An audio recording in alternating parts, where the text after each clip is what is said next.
Necesitamos desesperadamente que nos cuenten historias, tanto como comer, porque nos ayudan a organizar la realidad e iluminan el caos de nuestras vidas. Es una frase del Paul Auster muy certera para iniciar esta sincronía. Bienvenidos.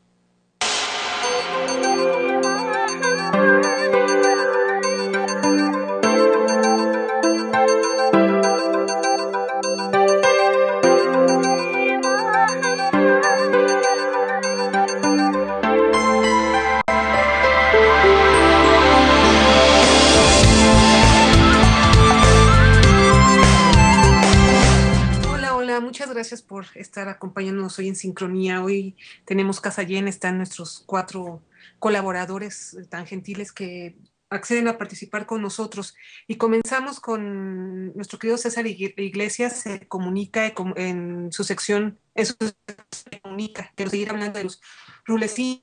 pero dejándolos con la juventud mexicana. Hola César, muchas gracias por estar con nosotros. Bienvenido. Bueno, muchas gracias Marta, pues aquí pues otra vez buscando conectar la discusión de la semana pasada con respecto a los rolecillos en Brasil, que creo que hay una beta que me gustaría explorar, no sé, con ustedes la voy a proponer y espero que podamos trabajarla. La vez pasada comentaba que justo el mito de la globalización de la riqueza, este mito que indudablemente se planteó con la caída del muro de Berlín, como si a partir de ahora las economías iban a empezar a tener un take-off, un despegue económico que iba a poder llevar a generalizar las mercancías y finalmente, digamos, encontrar con mercancías que prácticamente estaban más bien en el mercado norteamericano, en el mercado gringo, eran mercancías que, pues, de cierta manera representaban el American Dream, ¿no?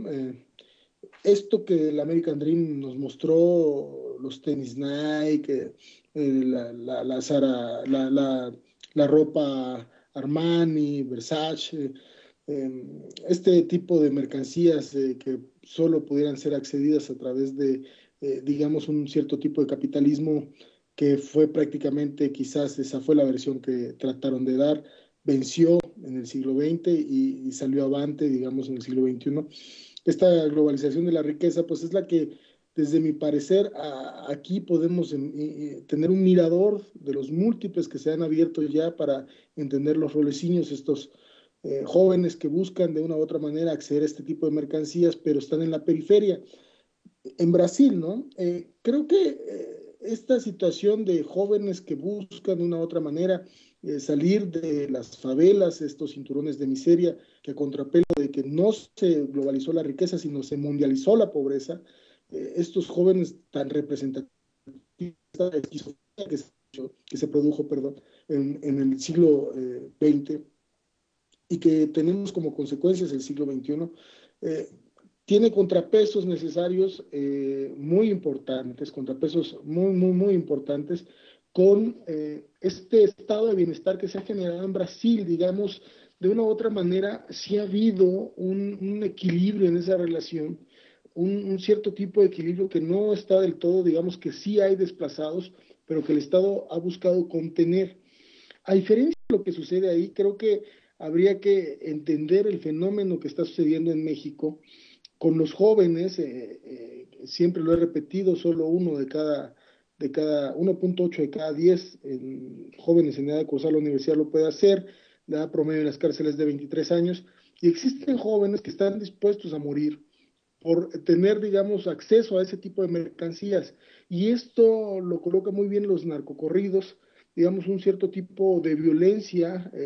económica anónima y violencia política destructiva que los sujetos están dispuestos a asumir con tal de poder acceder a ese tipo de mercancías. Y me parece que esta discusión, la forma en cómo se está dando en México, tiene que ver con que el Estado capitalista mexicano, el Estado que se produjo en México, tiene que ver con el cinismo histórico, en donde el mercado va a definir los heridos y los muertos y no importa cómo. A diferencia de lo que está sucediendo en Brasil, creo que estamos teniendo dos fenómenos diferentes pero similares en el sentido que le da pie, que da juego a esto que se llamó o se denominó el mito de la globalización de la riqueza. Y me parece muy interesante ponerlo en la mesa porque, a diferencia de lo que sucede en Brasil, aquí prácticamente lo que nos ha llevado a esta guerra civil que se mantiene en el Estado mexicano, pues nos está llevando a un cierto tipo de degradación muy importante desde el terreno económico, en donde los jóvenes no tuvieron oportunidades para acceder, digamos, a cierto tipo de riqueza que pudo haber sido provocado por un estado de bienestar. Entonces, creo que desde esta perspectiva quise seguir en esta discusión como para ver los escenarios que se van produciendo en los diferentes tipos de capitalismos, los diferentes tipos de corte de capitalismos que se han dado en este siglo XX, siglo XXI, estos inicios del siglo XXI, y que nos permite ver que México está muy atrasado en esta situación. Buenas noches, César. Buenas noches, Ulises. ¿Qué tal? Espero que estés bien y bueno, también muy bien lo que estás comentando porque bueno, se me hace muy acertada la continuación que diste acerca de este tema del fenómeno brasileño, porque tal como tú acabas de decir, ¿no? Aquí en México también se está dando una violencia porque hay miles de generaciones defraudadas, que era un elemento básico, una expresión estructural,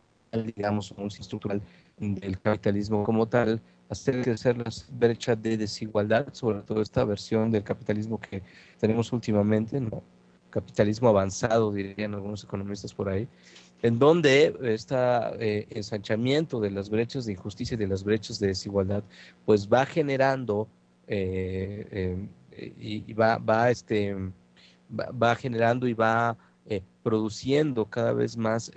grandes bloques de población y sobre todo jóvenes que se encuentran ante las promesas de la publicidad, ante las promesas de un sistema normalizador que, como tú dices, en efecto, les va ofreciendo y les va diciendo que si siguen cierto tipo de reglas al principio, ¿no? Van a poder acceder a esas promesas que la mercadotecnia y la publicidad les está poniendo enfrente, les está poniendo en este espectro del futuro, ¿no? Ellos ven en la atmósfera social, ven a su alrededor cómo de alguna forma hay muchísimas cosas que consumir y muchísimos lujos, sobre todo la conexión que tiene esto con la autoevaluación y el autoconcepto, que es lo que en realidad mueve a la ideología que sostiene todo esto, ¿no? La relacionar la autoevaluación y el autoconcepto propios, ¿no? Que el sujeto lo haga con la cantidad de capacidad de consumo y de poder y de acumulación de riqueza que vaya obteniendo. Y en efecto, tal y como dices, me recordaste a un eh, uh, artículo de un periodista llamado Fabrizio Mejía Madrid, ¿no? Que es de Proceso, en el cual hace tiempo hacía una recapitulación acerca del secuestro, este, y decía en este artículo, en esta especie de crónica, que, que él le preguntaba al taxista que lo llevaba a una especie de feudo del secuestro en el norte, ¿no? Le preguntaba que cómo estaba esa situación y le decía, lo que pasa es que, bueno, el narcotraficante tiene que sujetarse a las leyes del agro, ¿no? Finalmente es lo mismo, es una cosecha que tiene que esperar a que se dé, tiene que sembrarla, dejar que se procese, cosecharla, pasan varios meses antes de que obtenga su ganancia, después de venderla, y por ejemplo el secuestro permite que una brecha social sea superada en cuestión de días, ¿no? Y a falta de conciencia social,